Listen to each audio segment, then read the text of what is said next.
Howdy, y'all. Name's Clover. Welcome to the next installment to our Creator Compass series. And if you're new to the channel, the Creator Compass is a video series I've been working on to help give creators a strong foundation and guide through the tough world of content creation.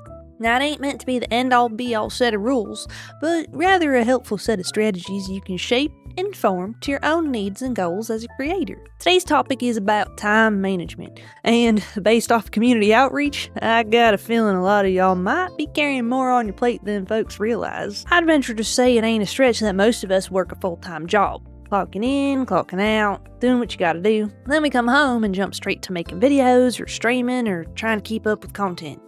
Sometimes we're editing late into the night, squinting at the screen with tired eyes, wondering how in the world folks make it look so easy. Add to that making dinner, answering texts from your mama, dealing with bills, trying to stay sane. Oh boy, it's a lot. And if you're feeling stretched thin, worn out, maybe a little defeated, well, honey, you ain't alone. The main premise of this video is about time management tools and structures and all that good stuff. Boiled down, our focus here is on how to make time feel like it's yours again, because that's what really matters. It ain't about cramming more into your day, but rather about clearing space up for stuff that makes life feel like it's worth living. So let's knock down the biggest lies out there, especially when you're scrolling through social media and feeling like everyone else got their life together. And that's the idea that you're supposed to be doing everything all at once and doing it perfectly. That myth will just eat you alive if you let it. I used to think if I just worked hard enough, stayed up a little later, sacrificed a little bit more of my free time, I could fit it all in. Full-time job, streaming in the evenings, video edits on the weekends, community posts every day, TikTok here, shorts there, and sometime I'd still have time to be a decent human being. But no matter how hard I pushed, I always ended the day feeling like I hadn't done enough. And eventually it hit me. Maybe the problem ain't me. Maybe the problem was the story I was telling myself about what enough looked like. See, there's only 24 hours in a day. Now, that ain't a suggestion, that's just plain fact. And your body and your mind, they got needs. You can't run on caffeine and guilt forever.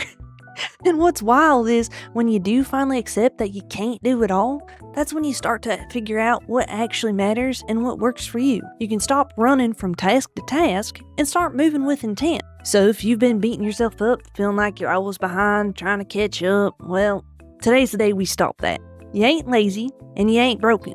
You're just trying to live in a world that keeps telling you to go faster and do more than we're actually built for. Now, I promise, there's a way better way to do this. Something that truly changed how I move through my week is time blocking. And no, this ain't something fancy or complicated. It don't require you to spend no money on planners or apps or any of that nonsense. In fact, I typically just use Google Sheets and Notepad. Simple tools that let me build out a whole month's worth of structure without getting lost in all the bells and whistles. Here's how it works. I open up a fresh Google Sheet and I label things out like a calendar. Then I split the day into hour blocks and go through and start plugging in stuff I know is going to happen.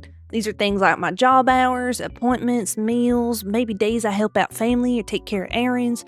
All my non-negotiable stuff I gotta take care of. That's my life block. Everything else, well, it's gotta fit around that. I also like to color code all my stuff, so like streaming, scripting, editing, all that stuff. That way when I go back to look at this, I can quickly identify what's where and who's what. Also try to make sure I ain't trying to cram every single thing into every single day. For example, Mondays, those might just be script writing days, nothing else. Maybe write out some bullet points, do some research on some topics, and start typing things up in Notepad while I'm vibing to some lo-fi tunes. Tuesdays, I might block out some time for streaming and engaging with the community. Maybe organize some clips for later if I have the spoons for it. Whatever it is, I just make sure I block out that time and give it a color so that I can see it quickly and understand what I'm supposed to be doing with my time. Evenings after work are precious, so we want to make sure we don't fill them up to the brim. 2 nights a week, I might dedicate to recording or streaming. 1 night, just for lurking in a chat somewhere while I clean out my space. And the days that I don't gotta work, well, I can fill that up with batch film days where I record the scripts I've been writing, gathering up clips, maybe spend a few hours in editing software, and schedule out my posts for the week. Time blocking ain't about doing more, but rather knowing when to do the right kind of task. For example, if you're a morning person, it may not be best for you to try writing a script after an 8-hour shift, because that's just a recipe for disaster. Instead, make it easy for yourself. Know when your mind is freshest, and then use that time for the hard thinking. Save the easy stuff like checking comments, scheduling posts, and all that good stuff for the times that you're a little bit more tired, but you still want to get some stuff done. And here's a little tip that I love. Always leave space between the blocks. 10 minutes here, half an hour there. That's your buffer zone. It lets you breathe, stretch your legs out, just be a human being instead of a robot. Now, I know there's a part of y'all that feels guilty when you stop. Heck, it sure lives in me too. That little voice that says, well, you didn't finish everything, or you can relax after that video's done, or how can you rest when there's still so much to do? That voice right there? Well, it's wrong. It's time to give them the boot. Say it with me, y'all. Rest ain't a reward. Okay? It ain't something you earn when you've done enough. Stop treating rest time like it's dessert, because it's the main course that keeps you going. If you ain't resting, you're breaking. Plain and simple. You might not feel it today, but over time, your body will let you know. Burnout ain't just mental exhaustion. It's physical.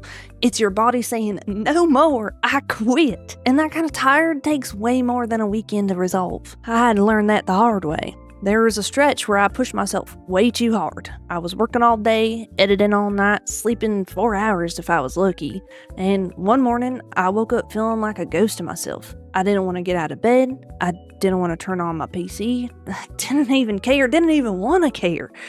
And that scares me, because I love what I do. But I had drained myself trying to chase that hustle. And unfortunately, in my case, it got so bad, I shut it all down, deleted accounts, and isolated myself. And that's something I never want anyone to ever feel.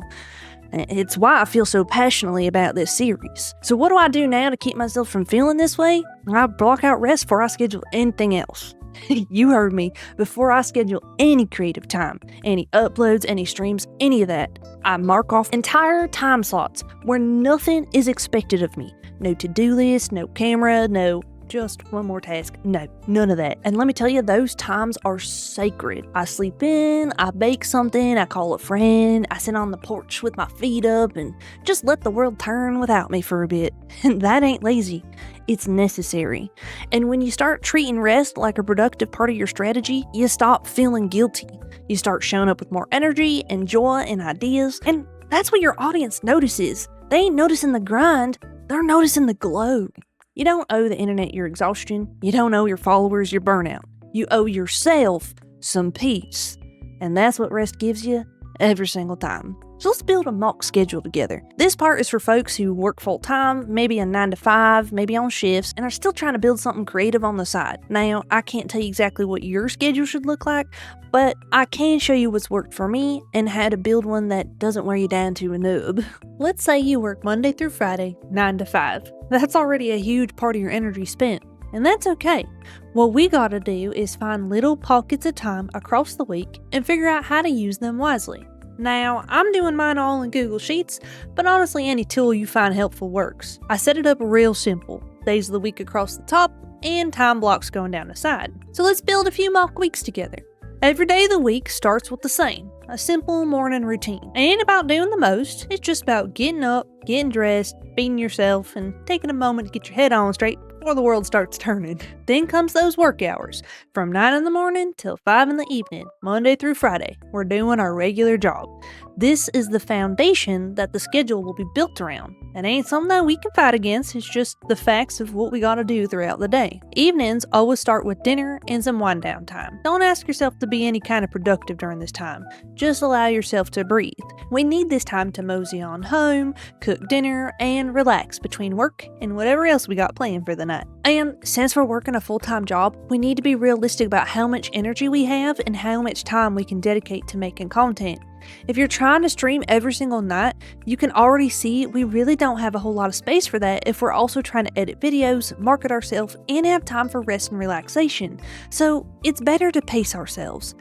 Let's say you know for sure you want to stream at least twice a week, so we'll go ahead and block in some time after work on Tuesdays and Thursdays. If you really enjoy streaming and it's a fun way for you to wind down for the day, this is perfect. But it's also important to remember that even if we love streaming, we still need downtime to ensure that we don't have to be on all the time. So, Mondays and Wednesdays, let's give ourselves a little bit of breathing room. Maybe we'll do some chores, focus on some market research, pull clips from stream, and other forms of content planning that don't require a whole lot of our energy to handle. And while we're at it, let's just go ahead and schedule Friday night completely off. Because truthfully, working all day to come home and start grinding content is exhausting. We deserve a break, so let's go spend time with our friends, family, read a book, and do whatever else recenters our energy and makes us feel the joy of living. On our days off, if we ain't got nothing else going on and really want to put ourselves out there, this is the time to do it. Of course, you still want to have plenty of room for breaks and responsibilities, so you need to schedule those first. Let's say you're at your best from morning to midday, so you'll want to plan relaxation time towards the evening and in times where you know you're going to need a break.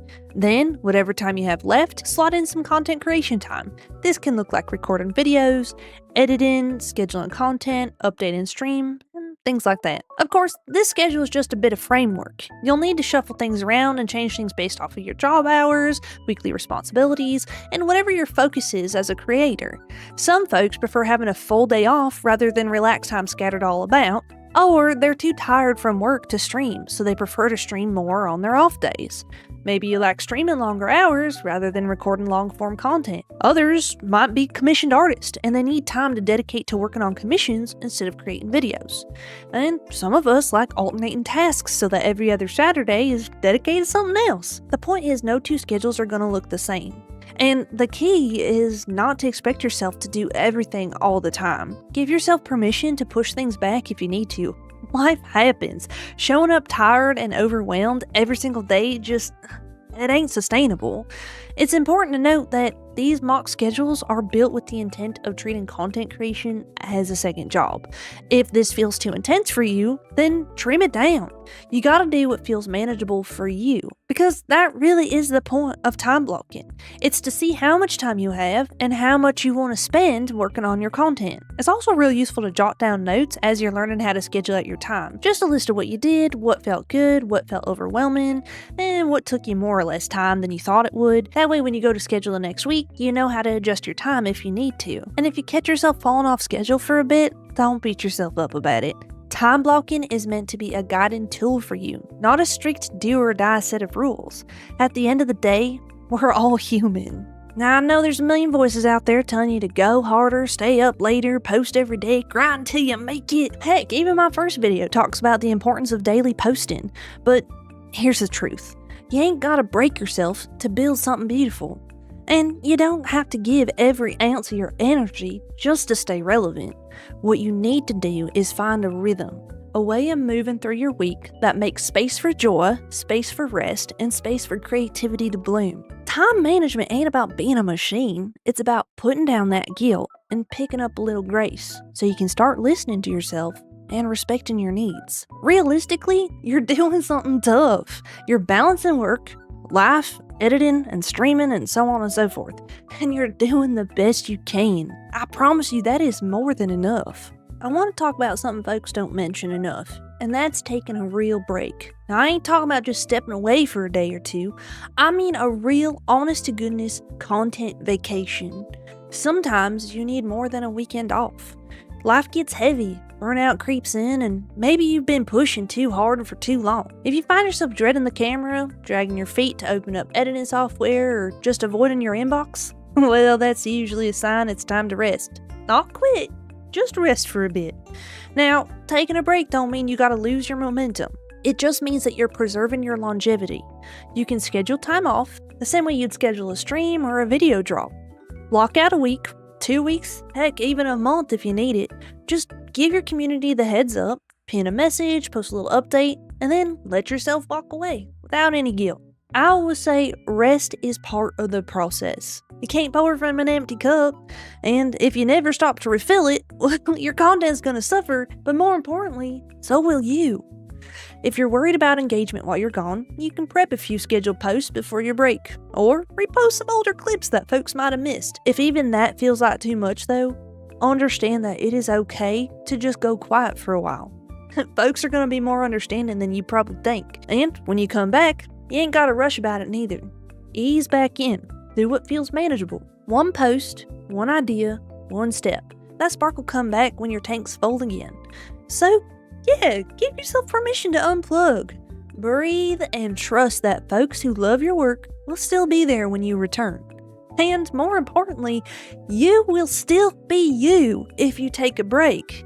As a matter of fact, you're going to be more rested, realigned, and ready to create from a place of peace instead of a place of pressure. As you plan out your next week or your next video or your next breaks, start from kindness. Use a notepad, use sheets, use whatever works for you. Build yourself a system that feels comfy cozy, one that catches you when you're tired and holds you steady when you're strong. And you can go ahead and tell them voices to hush up when they say you're falling behind, because this ain't a race. You're vibing on a timeline tailored to you, and I'm rooting for you every step of the way. So, what are some ways that you manage your time? Do you have other styles we ain't talked about in this video? Let me know in the comments below. And as always, thanks so much for watching, and I'll see y'all next time.